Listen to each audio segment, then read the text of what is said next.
Lakeland Public Television's Common Ground is brought to you by the Minnesota Arts and Cultural Heritage Fund.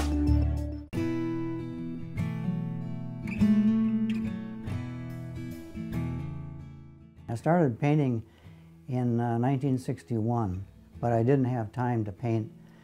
And I was working and trying to earn a living, and I couldn't do it with my art, so I spent just very, very few hours each week. I became a true weekend painter. And my first book that I got was called The Weekend Painter. And I read that and started in, and we had a new house at that time with nothing on the walls, and so I said, well, I could probably paint something. So my wife got me some paints, and since then it's been always oil paints that I've used. We moved here to the Big Fork area in 1999. When we arrived here, that allowed me to have a little more time from my other duties, my work duties. So we had more time, and I was able to spend more time on painting then. The paintings that I do are primarily landscapes, but also in some cases what my family has asked for, which could include anything from night scenes of Minneapolis to dogs to horses and cows and farms and old buildings and scenes in Hawaii and things like that.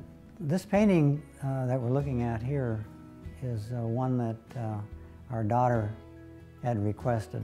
I had painted pictures for her before, but she has a guest bedroom that doesn't have a painting on the wall. And so she wanted something that had some greens and something that had texture. So this has been painted with a palette knife. And the wood around there was taken from the dock, our old dock, and I replaced all the cedar boards, and so I've been making frames out of the old docks. Starting about a decade ago, I decided that one of the things that I could do for the grandchildren as gifts would be to give them a painting. So I asked each of the 15 grandchildren that we have, I asked them if it would be possible for them to pick a subject.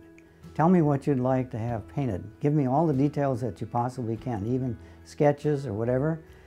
And I would sit down with them and I'd visit and take notes on what they said. And it ranged all the way, like I said, from buildings and houses and cities and animals and farms and all of these things that they had, that they treasured. And it was very interesting to learn what they wanted to have painted for them. And I always assured them that they didn't have to hang it in a prominent place when it was done if they didn't like it. I just said, you know, I'll paint it for you, but it's up to you what you want to do with it. And but they've all been very gracious, though, and have enjoyed getting them. So that's been a real treat for me and it inspired me to try to do my best. I wanted them to have something to remember. And so it was a good motivator for me. I'd say I really enjoy very much painting for someone who wants something from me and wants a painting from me.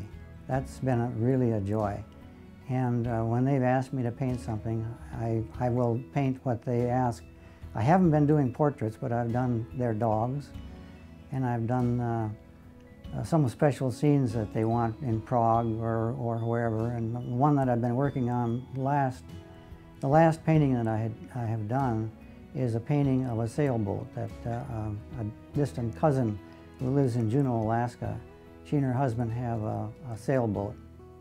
And I had promised her mother that I would paint a picture of the sailboat for her, and then her mother passed away. But in memory of her mother, I've gone ahead with the painting, and I've just finished it just this past week. It's a painting of a sailboat with 3 masts on it, three sails on it. And it's docked in Sitka, Alaska.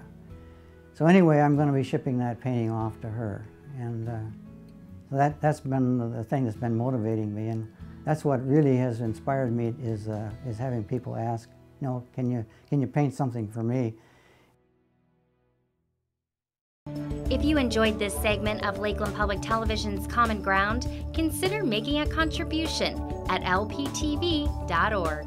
If you have segment ideas pertaining to North Central Minnesota, contact us at legacy@lptv.org.